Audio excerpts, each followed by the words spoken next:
Well, hello, my YouTube fellas and gals. So today we are on lot 12 of books in my used bookstore. And if you're new to my channel, my name's Tammy. I own a used bookstore. You can contact me through tammysmakeuptreats@gmail.com or Minda's Bookstore and more on Facebook. And I could set you up. Every month I try to do a different genre, and I do videos of 10 books at a time. You can sit back, make a list, let me know what you want, and I can hold back till a box is full or whatever you want. And then I can set them in my Etsy store, and you can go pick them up as a special order. So this month we are working on romance books, and these are hardbacks, and these are all $3 a piece. I go through all my books to make sure there's no ripped pages or anything like that, so you get the story. So with that, we will start with book number 1, and all my information will be in the description below if you need anything. If you read by a tech gadget, you don't want a real book, that's okay too. I'm a resource center, so if you see a really good book on here you want to look up, you can go find it on whatever gadget you use. So with that, we will do book number 1. This is one big book. It is Scarlett, Gone with the Wind. It's the sequel to Margaret Mitchell's Gone with the Wind. So this book is actually called Scarlett by Alexandra Ripley. It's got a great big marker spot in the front of it. It is a 1991 copyright. Kind of leaked through the page. I don't know if people were hiding their name or what they did. And then there's a little bit of ink splotches. Well, that's a piece of dust. Little ink blotch, like a little ink writing right there. But anyways, this is what the book's about, and it is thick. Gone with the Wind, dramatic, romantic, sweeping in its depiction of a time and place in American history, unparalleled in its portrayal of men and women at a once larger than life, as real as ourselves. The book that, for over half a century, has been the most praised, the most popular, and the most beloved historical novel ever written in or about America. Now, the story began in Margaret Mitchell's great classic. The story that closed with the young woman telling herself tomorrow's another day continues, and the love affair between Scarlett O'Hara and Rhett Butler, the greatest love affair in all fiction, reaches its startling culmination. 4 years in the writing of Scarlett, the sequel to Margaret Mitchell's Gone with the Wind, is a product of painstaking research, admiration, and respect for the original work, and the fertile imagination of accomplished and best-selling historical writer Alexandra Ripley. Scarlett seamlessly picks up the narrative, bringing us back to Tara and the people we remember so well. Rhett, Ashley, Mimi, Sullen, and Pity Pat, and of course Scarlett herself. We meet fascinating new men and women who enrich and enlarge the story and get to know many characters who stayed in the background of Margaret Mitchell's broad opus as the step forward in this long-awaited sequel. What happens to Ashley now that Melanie is gone? Does Scarlett find a way to get Rhett back? Where do the upcoming years take them? And what new joys, frustrations, and adventures does the future hold? Using the elements and events set in motion in Margaret Mitchell's novel, rich with surprises and exciting developments, Scarlett is an irresistible and colorful read that stands on its own, even as it satisfies our longing to re-enter the world of Gone with the Wind. Here then is the worthy successor, a book to treasure and savor as long as Scarlett and Rhett have a place in our hearts. So there you go. Book number 1. Book number 2, we have Victorian Christmas Tea by Katherine Palmer. This is 4 novels about love, life, and love at Christmas time. It's got a little bit of writing in it too. And let's see what 4 books are in here. We have Angel in the Attic, A Daddy for Christmas, Tea for Marie, and Going Home. This is a 1997 copyright. You can tell it's got some aged pages in it. And this is what it says. A Victorian Christmas tea will take you there to the mountains of New Mexico, where mistaken identities nearly derail a romance before it can ever begin, to a Louisiana plantation where tender hearts must put aside the past before they can embrace the future. to rural Minnesota, where love springs unexpectedly from the ashes of disaster, to a stormy New England Christmas Eve when the prayers of a young widow's child are answered in the most unusual manner. Curl up next to the fire with a steaming cup of tea in this heartwarming, faith-filled collection of original love stories by best-selling romance author Katherine Palmer, along with Diana Crawford, Peggy Stoks, and Catherine Chute. So there you go. Some recipes for the holidays. There's number 2. Number 3, we have Mount Vernon Love Story by Mary Higgins Clark.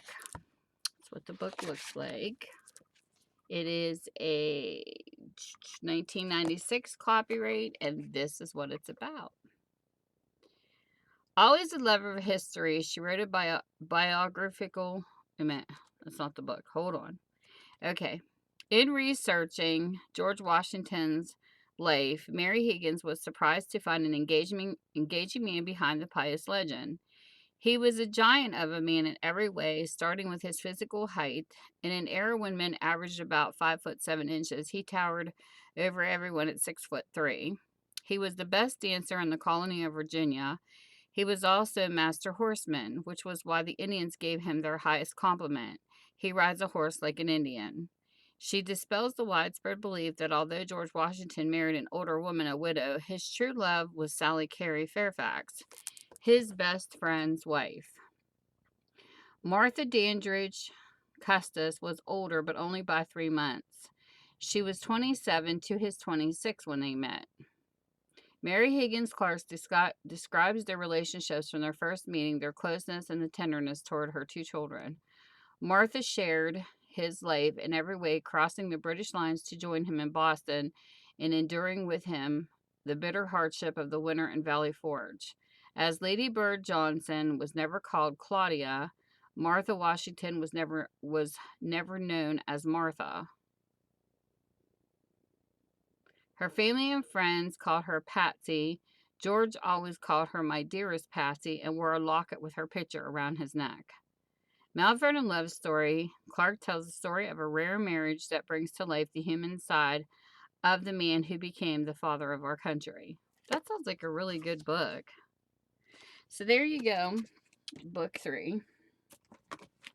Book number 4, Seduction and Surrender by Amanda Quick.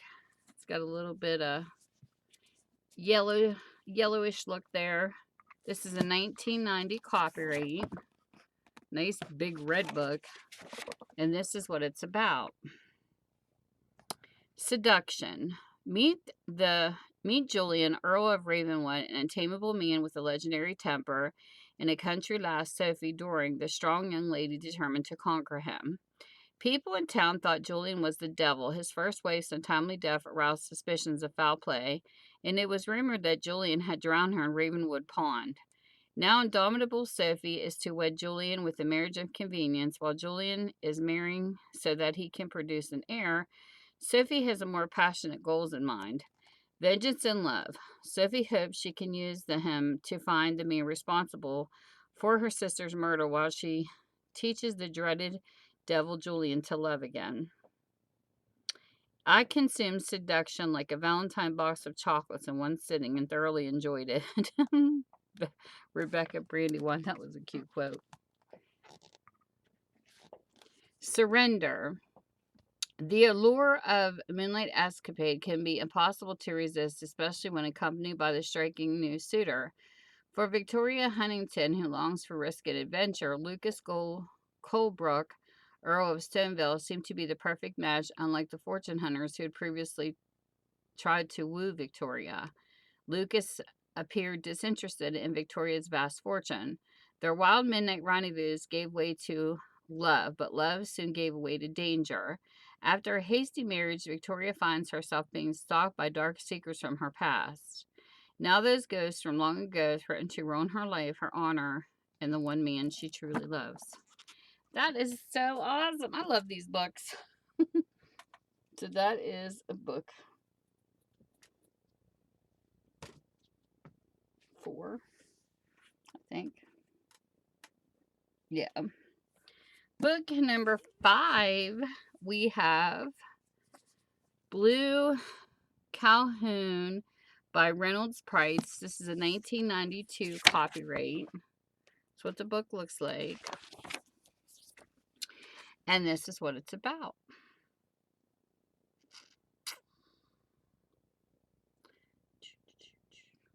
As the book opens, Blue, short for Bluford Calhoun, a narrator, is compelled to examine his past from the mid-1950s to the present. For Blue, the 1950s were a time when the world was in order, and he was finally at peace, a recovering alcoholic. He'd been sober for 19 months. His marriage and family life were more satisfying than ever.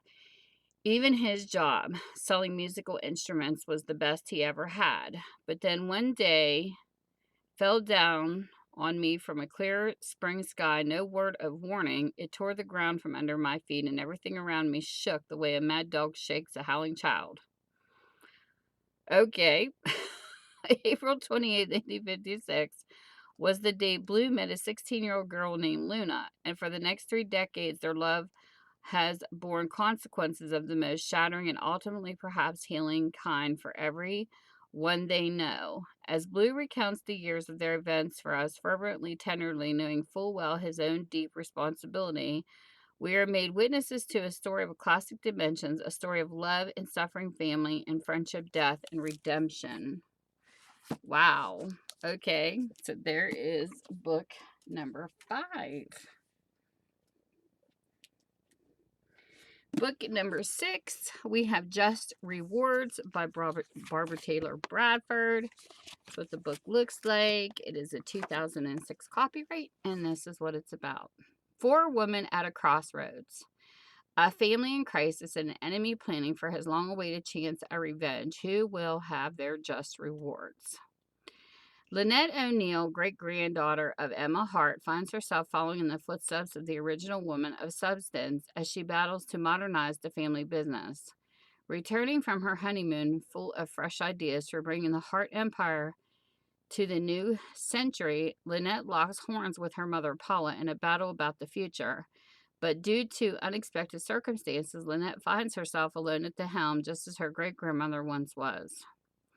Tessa Fairley is ready to start a new life after an acrimonious divorce, which might include rivaling her sister Lynette for the top spot in the Hart business. India Standish, in the midst of planning her own glamorous summer wedding in Ireland, is thrown off balance when her fiancé's daughter Atlanta comes to live with them, closely followed by the unstable ex-girlfriend intent on trouble. And Evan Hughes, their American cousin, willingly brings an enemy into their midst. Evan's sister, Angahard, who tries to infiltrate the quartet of young women, meets Jonathan Ansley, the deadly enemy of the Harts. Together they spin a web of vengeance whereby no heart is saved. Just Rewards brings the story of Emma Hart and a woman of substance full circle. So there you go. Book 6. Book number 7. Like this cover. Late Bloomer by Fern Michaels. That's what the book looks like. It is a 2002 copyright, and this is what it's about. 20 years have passed since the incident involving 6 lonely children at a secret playground in Indigo Valley, Pennsylvania, which left the town bully dead and 10-year-old Katie Jordan seriously injured. Now Katie has returned to the valley to care for her ailing grandmother, Lola, an eccentric retired film star who's the only person Katie has ever loved. While Katie has recovered physically and has grown into an attractive and intelligent yet overly cautious young woman, she has no memory of her childhood tragedy. Lola desperately wants to see Katie embrace life and find happiness she deserves, so she pushes her granddaughter to remember so she can go forward with her life.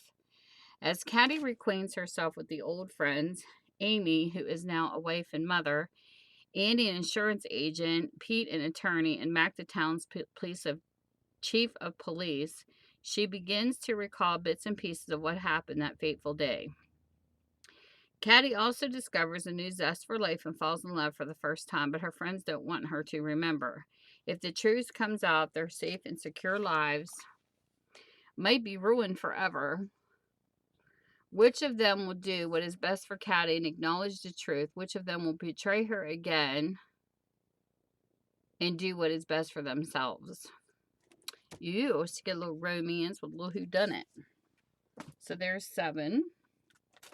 Book number 8, we have Where You Belong by Barbara Taylor Bradford. This is a 1999 copyright. And this is what this is about. A talented young American photographer, Valentine Denning, leaves behind the comforts of her home in Paris to record the war in Kosovo from the front lines. Drawn together by pearls of war photojournalism, Val and one of her colleagues, the British Tony Hampton, find themselves in the throes of a romance that is tragically cut short when Val, Tony, and their American colleague, Jake Newberg, are caught in a nightmarish ambush. When Val wakes up in Belgrade Hospital, she learns that Tony has died. Later, when she and Jake attend Tony's memorial service in London, Val's memory of Tony are gravely shaken by the realization that throughout the relationship he had lied, telling her that he was divorced. Reeling from his death and betrayal, Val and Jake return home from Paris, where they recover from their wounds, and try to make sense of Tony's lies to both of them. As they begin to build a relationship and leave the events of the war behind them, Jake confesses his longtime love for her. But for Val, peace with herself is elusive as she tries to reconcile her love of photography with the pearls of her career, not to mention the claims on her heart. The desire for a fresh new beginning leads her to trade the grueling world of photojournalism for a glamorous position as a photographer of celebrities, which lands her in Mexico, snapping the dashing Alexandra St. Just Stevens, born Bill Smith in Leeds, England, an artist of international renown whose reputation as a playboy doesn't steel him against a powerful attraction to Val. Finding a new mode of photojournalism and a new admirer still can't ease her sense of searching for something, a sense that will lead her to retrace paths she thought were left behind. Where You Belong is a moving story about a young woman's realization of her own inner strength and her ability to find her way to where she belongs in life, in love, and within herself. That sounds like a good book, too. So that was 8. Book number 9. We have A Love Awakens the Heart, Whatever Tomorrow Brings as Time Goes By.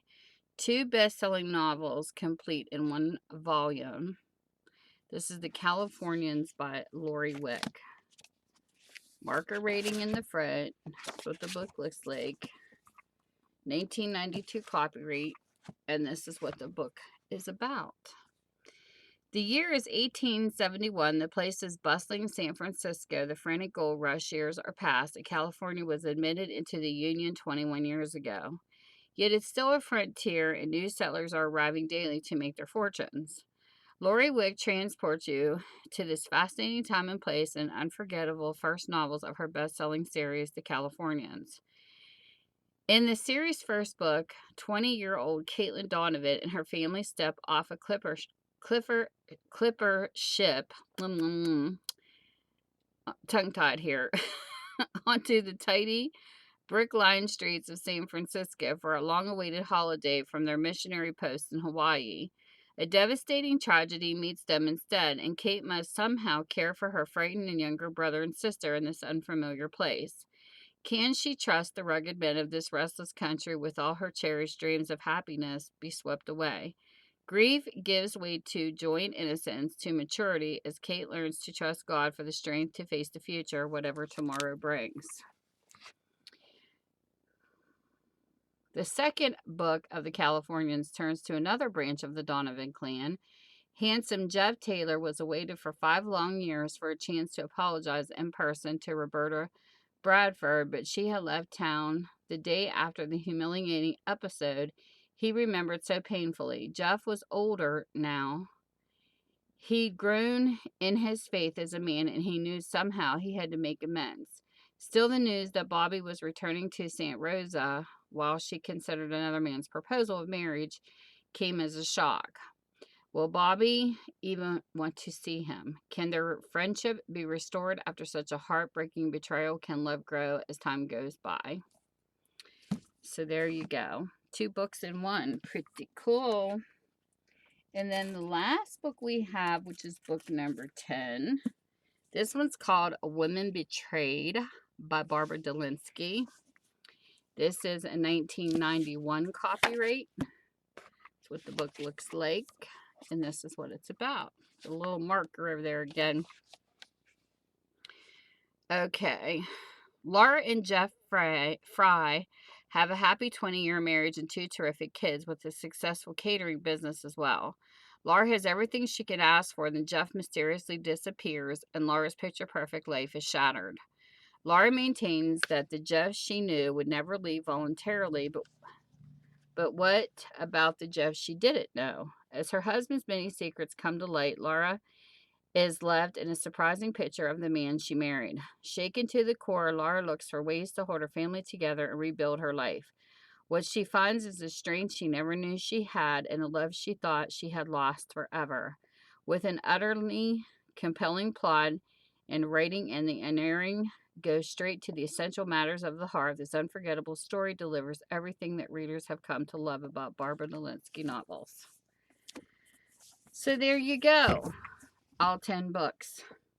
So with that, whatever time zone you're in, I hope you're having a great one. Everything will be linked below. Come and say hi to me in my comment section. I'll see you soon. Bye.